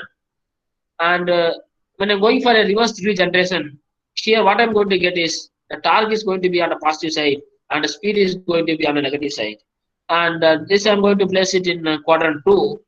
And coming back to the quadrant 3, where the torque is negative and also the speed is also negative. Here the reverse motoring will happen. Okay. And the last important thing is the forward regeneration, where the torque is negative and the speed is positive. So this is basically the 4 quadrant drive system that okay. So what is important is the torque developed in the motor and what is the voltage which is getting developed in the motor. This two concept is very much important, and this is starting point for any electric vehicle drive system. Okay. This is an example which is taken for a DC motor, where the torque developed in the motor is notated as TD, and this is also proportional to armature current IA. Okay. So, and again, you also have the constant called Km, which is nothing but the motor constant, which will vary with respect to the winding construction of the coil of the motor. And you have the voltage. Okay, voltage. I told you the voltage current is also having the correlation. So what is important here is the voltage at the high side of the motor, voltage at the low side of the motor, current at the high side of the motor, and current at the low side of the motor. So low side, high side, voltage and current will be very much important to determine the voltage at high side and the voltage at the low side with respect to the different input with respect to the current. Okay, so here, so when I say VH, it is nothing but the voltage which is developed at the high side of the motor. So it is directly proportional to the current which is developed at the high side. And V is equal to IR, and again you also need to consider the resistance, the armature resistance to the account. And you also have the inductor because you also need to consider the inductor value at high side or low side, considering the high current or low current. And you see the high side voltage VH is nothing but a constant K and is directly proportional to the VL. And you see here the high side current, which is also input, is basically IH. You have the constant called K, basically the reverse of V is equal to IR. When you reverse it, it become 1 by K IL. And you see here the battery, which is modeled as the voltage source. Here you also consider the EBS one of the factor, uh, and also you are going to consider that as the power loss with respect to the RA, which is nothing but the resistance, armature resistance with respect to the inductance, and also the voltage with respect to the low voltage side. Okay, so I said we can also do some software adjustment. Okay, so here what we are going to do is that for to get a better battery voltage and to reduce the error in the battery. Okay, you are considering the factor called B error, B error. Okay, this to be used by a PI controller for guiding the adjustment.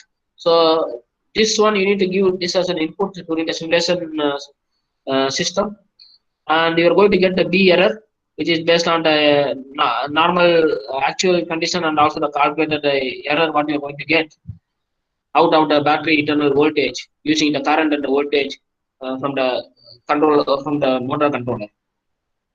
And again, you have the factor called K, which is the summation of the two factor Kp plus Ki, which is again the proportional gain and the integral gain. Okay, Ki is integral gain and Kp is the proportional gain. And you are going to get the K factor here. It determines to have the error, the error. So, and this will also have the effect to ensure that you have lesser error. This lesser error will contribute to the overall efficiency improvement with respect to the design consideration of the vehicle.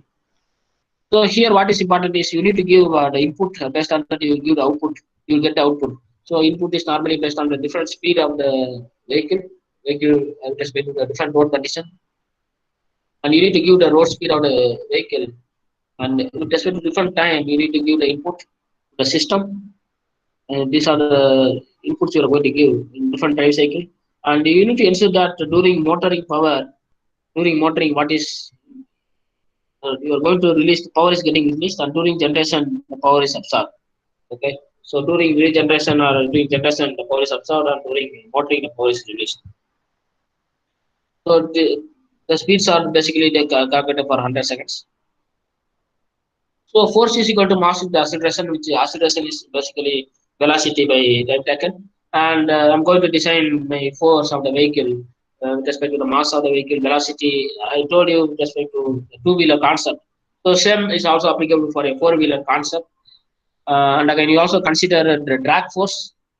Okay, because the aerodynamic force of a two-wheeler will be different from a four-wheeler, and four-wheeler will be different from a truck application. So you need to see what is the value that you have for a particular system, but the procedure remains same. So when I say when you are going for a traction force of a vehicle, so you need to ensure that you are going to ensure you're not going to eliminate any of the forces like rolling resistance force, the drag resistance force, the inertia force, traction force, friction force. So all these forces are very much essential because how much normal force you're going to get for a vehicle. So and again the aerodynamic drag coefficient or aerodynamic force. Okay. So what is the mass of the vehicle? What is the velocity of the vehicle? What is the acceleration of the vehicle? So and again the frontal area. What is the maximum area that my vehicle is going to have in the front side?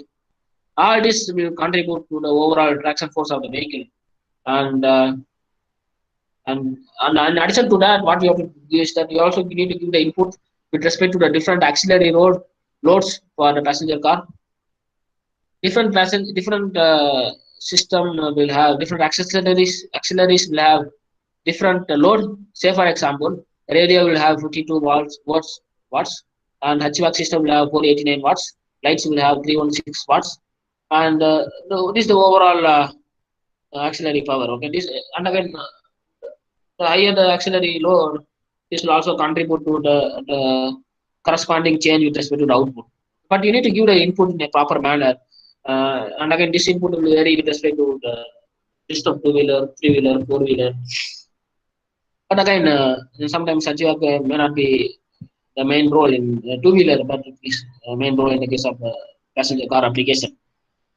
So all these system accessories you need to take into account, and you need to ensure that the power consumption what you're going to get is also going to vary with respect to the temperature again. Uh, so this is the simulation of the electric vehicle model with respect to the speed and torque.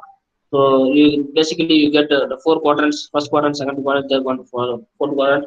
Either you get forward or reverse motoring or regeneration.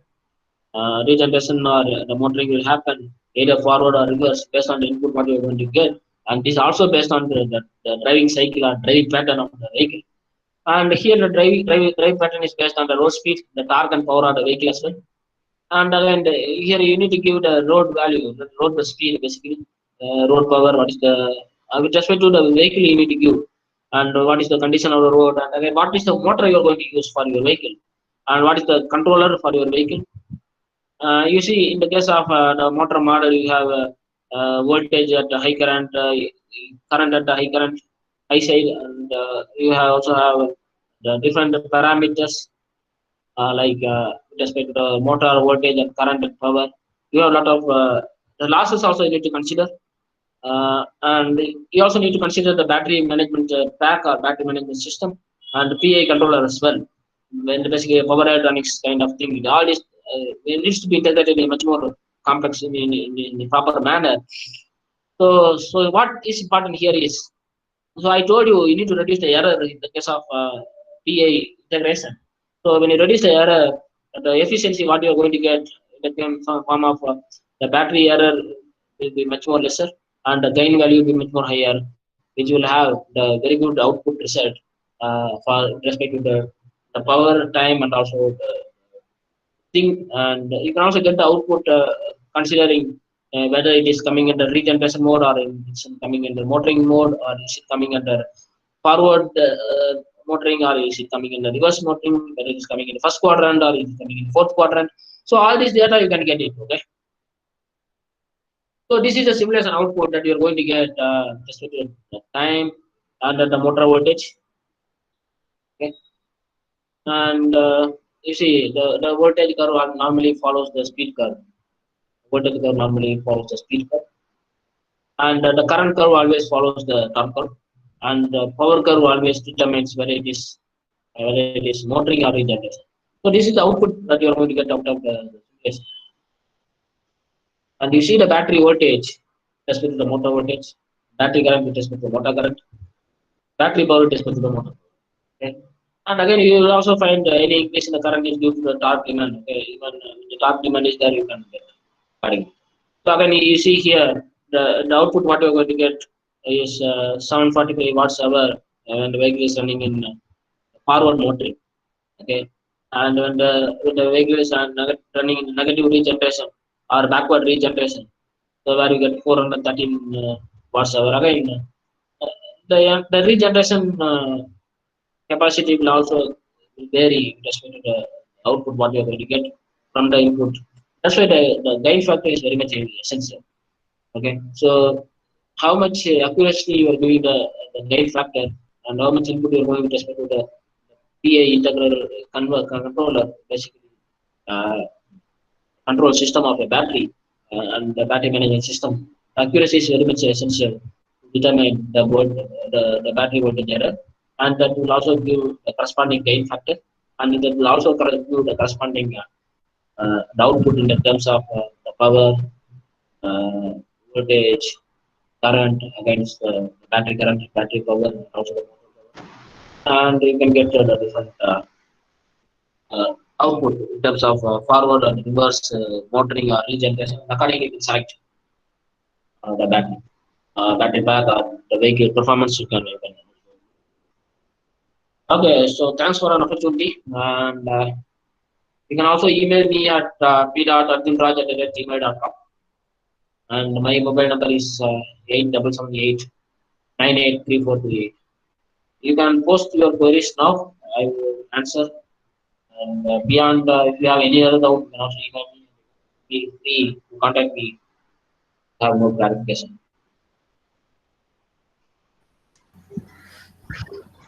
Thank you for your kind presentation, sir. And it's much more informative. And before going to the question discussion session, let me take a few minutes to make one announcement. Now we come to end of our day 4 session, and I thank all the professors, assistant professors, industrial persons for all your active cooperation in the session. And our professor and coordinator have already conveyed you that we were discussed about to issue the feedback link on tomorrow morning, because we have a 3 session on tomorrow. In the first session will be taken by our respected principal, RMKCT, and Professor Dr. T. Rangaraja sir. Will be taken a topic on Ask the Mind, So the Man. The fascinating topic on humankind is waiting for you on tomorrow. And in the session 2, the topic on artificial intelligence in design of automobile assembly will be presented by Professor A. Rajagopal, former head of Indian Statistical Institute. And in session 3, the topic on vehicle dynamics control of electrified vehicles will be handled by Dr. S. Oziman Tilagar, Professor, Department of EEE, College of Engineering, Guindy, Anna University. And more importantly, I would tell you something. These 3 sessions will be taken by most experienced and elderly persons, and we believe that these sessions are more beneficial in your career. And one more thing, one of our coordinator, Mr. Shankaramurthy sir, will post a feedback link in a few minutes in a chat box. Kindly fill before 4:30 p.m. And I remind one thing, the link will not be available in any other form except in the chat box. And our team coordinators will send you a recorded PPT of every sessions after this Saturday, at the end of this program. Yeah. And let me do the question discussion now. Yeah, Mohan, let me. Yeah, please, sir. Dear participants, very good evening to one and all. As Mr. Mohan told, tomorrow we have 3 sessions. Our principal, Dr. T. Rangaraja, is going to deliver a speech on stress management.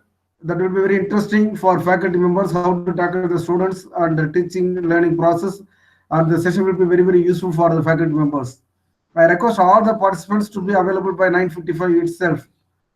And second session followed will be Artificial Intelligence by Professor Rajagopal, Head, Statistical Institute. Very interesting and encouraging interactive sessions we are going to have tomorrow. I expect full strength tomorrow morning. Tomorrow morning we are going to put the feedback, and daily we are monitoring the attendance and feedback. We are comparing both attendance and feedback, and based on the attendance and feedback attendance only we will be conducting the online test. Only those who are attending 80% alone will be given feedback question and online test link. I request all the participants to be available by tomorrow morning 9:50 without fail, and we may post feedback link in the morning as well as in the afternoon. So kindly assemble for the tomorrow's morning session. And I take the opportunity to thank Mr. P. Arjun Raj for handling 2 sessions, very interactive and very informative sessions he has handled, covering half of the portion of the electric vehicles, motors, as well as simulation, modeling, and other techniques involved in electric vehicles. Thank you, sir. And I thank all the participants for passionately listening and attending and raising more questions and making the sessions more interactive and interesting. Once again, I thank all the participants, and I request all the participants to be available tomorrow morning by 9:55 itself. Since the session will be handled by our principal, he is having a busy schedule, but we have requested him to speak for us. So he has agreed. So I expect a full strength for tomorrow's morning. Please cooperate with us. Thank you. Thank you, Professor. And let me go to question discussion now. The first question from Mr. Yuvraj Venu, industrial person. Sir, can you hear me, sir, Mr. Arjun Raj, sir? Shall I read it one by one? Yeah. Okay, sir. What is the difference between module and battery pack? Okay. So when you say the battery pack, it's like a complete configuration of the system. Okay, so you have the battery management system in which you have the communication, you have closed area network, you have the cells, you have the integration. Okay, so it's a like complete put together you're having a complete battery management system or battery management configuration. It's a complete thing. Okay.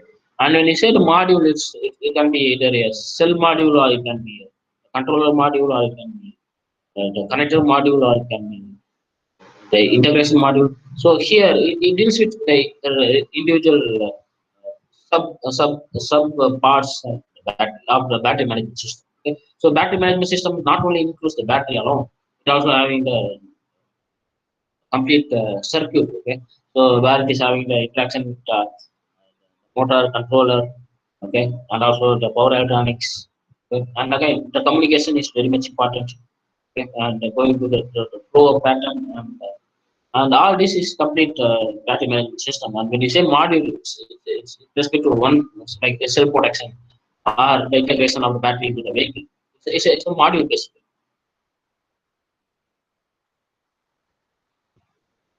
Thank you, sir. And a question from Mr. Vishnu Prasad. Is all the parts of lithium-ion battery decomposable? Okay, so with respect to the decomposable thing, like 90% of the battery, what you have, like say for example, the life of the battery can be 3 years or 8 years. What you get Nissan Leaf, and there are a lot of batteries that you have where where you may also use it for 1,000 hours, 1,000 hours with respect to the different charging time. When I say the different charging cycle, basically, it's not the charging time, it basically is the cycle. So one cycle will be 250 kilometer. So basically, the 1,000 cycle indicates 1,000 into 250 kilometer. Okay.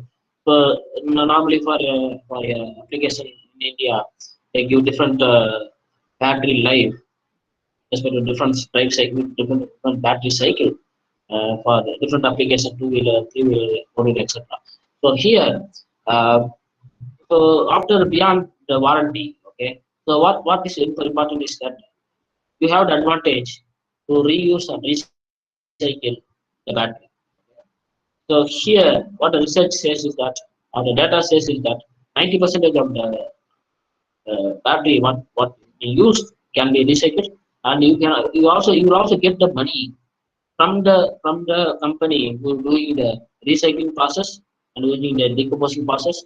You will also get the money, but again, now the thing is that you need to find the reliable person. You need to find the company who is doing the proper decomposing, who is doing the proper recycling, reusing process of the battery, and you will also get the money. In fact, you will also get the money. That's why I told you, uh, the two-wheeler of the electric vehicle, what you are going to buy now, after 5 years, you are also going to save 75,000 between the 5 years usage of engine vehicle two-wheeler and 5 years usage of electric vehicle two-wheeler. So you're going to get 75,000 benefit. Okay, with that 75,000, you're also going to get some money when you're going to give this battery to the particular company for reuse and recycling. Okay, and again, this will also add to the additional cost. Okay, and basically you can buy the new vehicle into 5 years, which is nothing but the savings. Okay, we are going to buy the new vehicle in terms of savings again. And yes, it is possible, and 90% is possible. Decomposing. Okay, thank you, sir. And one more question.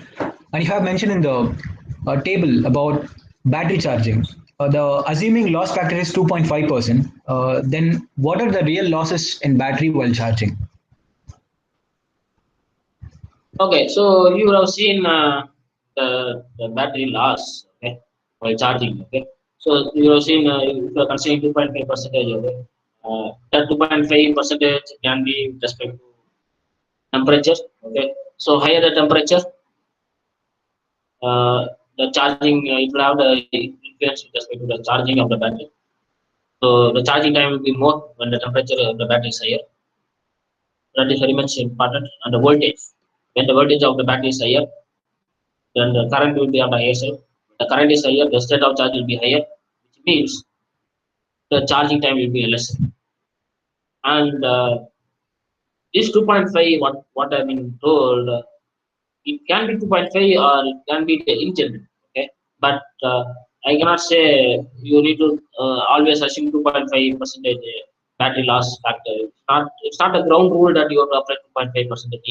Even this 2.5% can be applicable when the battery is running at 55 degree, and you cannot consider this 2.5% when the battery is running in the temperature of 5 degree or 20 degree. Okay, so it will vary with respect to different scenario. That's what I given the graph with different relative capacity, having different voltage and different state of charge. Okay, so when the voltage is higher, the state of charge is higher. When the state of charge is higher, the charging time will be lesser, and again, the charging time will also be higher when the temperature is also higher. So it is a cumulative effect that will determine the overall losses also. It's not that ground rule that you have to follow 2.5, but for some application, you can take the value. But again, these values should be much more generic. Even while doing the simulation or any decision later activity, you need to give the data with all losses, even the power loss of the battery, the power loss of the system. So you need to give the correct value. Okay, you have a lot of constant value like armature current. You have the vintage loss coefficient. So all these coefficient losses, iron loss you have, copper loss you have. So all these losses value you need to give at accurate level. Even if you have the design data book where you have the value ranging between x to y value, okay, you need to consider the appropriate to your design and even the number of coils, okay, what you are having for your motor winding, okay, that will also contribute to the different constant value. So similarly, you should not blindly take the factor like 2.5 or something like that, but for some applications good, but in general, the battery charging time is based on the state of charge, based on the voltage, based on the current and the temperature, just the relative capacity, and again the charging power system. Basically.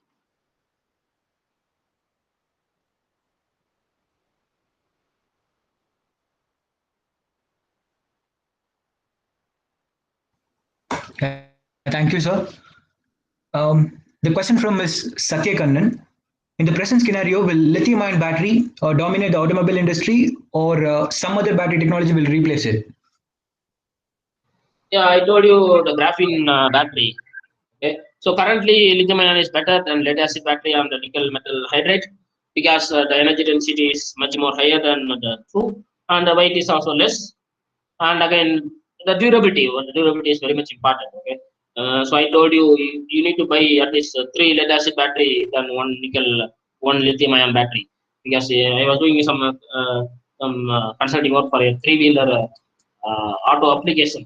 So where there are a lot of failures are happening with respect to the lead acid battery. Now they are replacing the lead acid battery with a lithium ion battery because the warranty or the battery life cycle time is much more less for a lead acid battery than a lithium ion battery. So that is the reason now we are going to from lead acid to lithium ion. And now in future, okay, so there are a lot of technologies that you have. Even you can go for a sodium ion battery, where sodium is very much more abundant in India. But again, what I feel is the best better is the graphene battery will be overtaking the lithium ion battery because the weight is much more lesser and the energy density is almost 5 times higher than lithium ion, and it is also abundant in nature, it is readily available, and the raw material cost is also very less.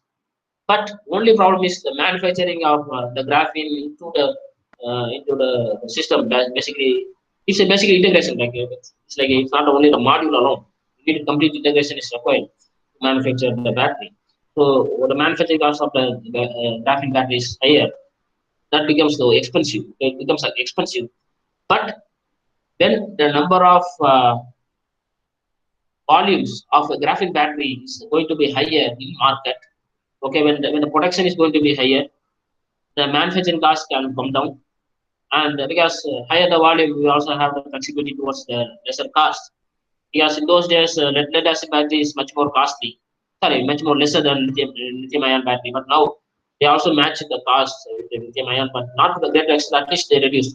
Similarly, future graphene battery will also reduce uh, the cost, and it can overtake. And again, apart from that, lithium metal cobalt, you have nickel We also have NMC, nickel, metallic cobalt you have, and lithium ion polymer you have. Even the energy density is better for lithium ion polymer. This can come immediately, lithium ion polymer. And over the long term, what I feel is graphene can be a good option. And this graphene is also good for high charging, fast charging, and also speed. The range is also better for a graphene. Yeah, thank you, sir. The last question of this session, it's a more technical one. In one of the block diagram, you have mentioned that CAN protocol used in the motor controller and RS485 used for display. Why these two different kinds of protocol? Why not be the same?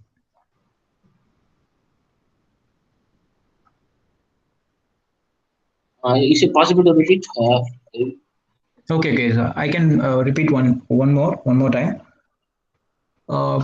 In one of your block diagram, you have mentioned the CAN protocol used in a motor controller and RS485 used for display. Why these two different types of protocol we used?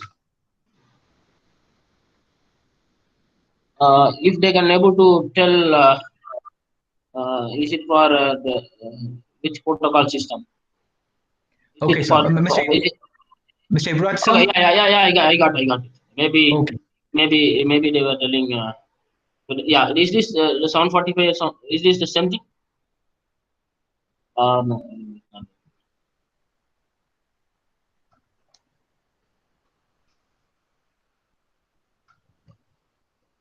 Based on the network capacity. No, they can directly answer me. They can directly ask the question. They can directly on the mic. Yeah. Mr. Ibrahim, please, sir.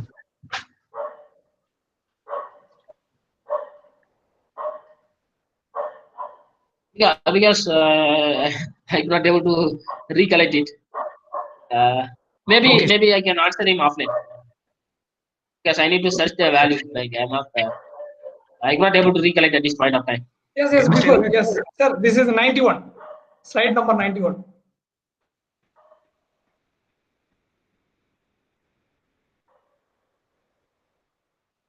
Yeah, exactly. Yes, sir. This is one. Okay. Yes, sir. So in this line, what is it's a 485? Okay. You're asking what is this 485 stands for? Actually, the CAN protocol you are using for the motor controller and RS485 you are using for the display. Why this is two protocol we are using? No, you normally use for the controller. You have Corsair and again this 485 you are using for display, right? Is it? But this is the configuration that it was being used for a two-wheeler application. That's why I given this data.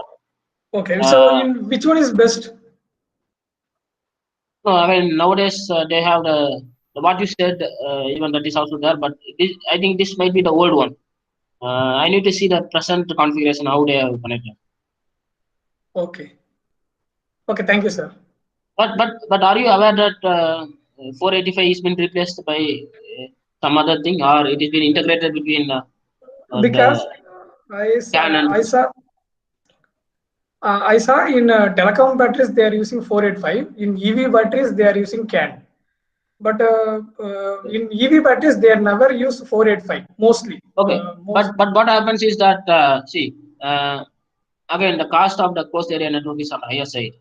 Okay. Maybe that may be the reason they go with 485. And but again, if you want to have the better display is nothing but the output, basically the signal processing thing. So if you want to have a better signal, basically communication kind of thing, better communication, then you can go for a CAN network. But the cost may be higher. So that may be the reason. But the efficiency is much more better for CAN. I'm sure that CAN will be better than 485. But right. Maybe because of lesser cost, they would have preferred 485. Okay. Thank you, sir.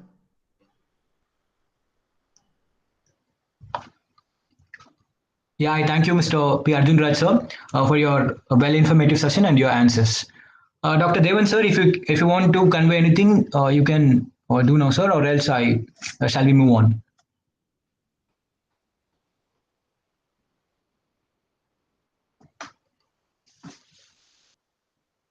Okay, I thank once again for all your active participation. Tomorrow the session will starts on exactly at 9:50 a.m. We will expect your active participation in upcoming session too. And have a great evening. The feedback link were posted in the chat box. Kindly do and click the link and fill your form before 4:30 p.m. And we meet you tomorrow morning at exactly at 9:50 a.m. Have a great morning to all. Thank you. Yeah, you can please. Yeah, yeah.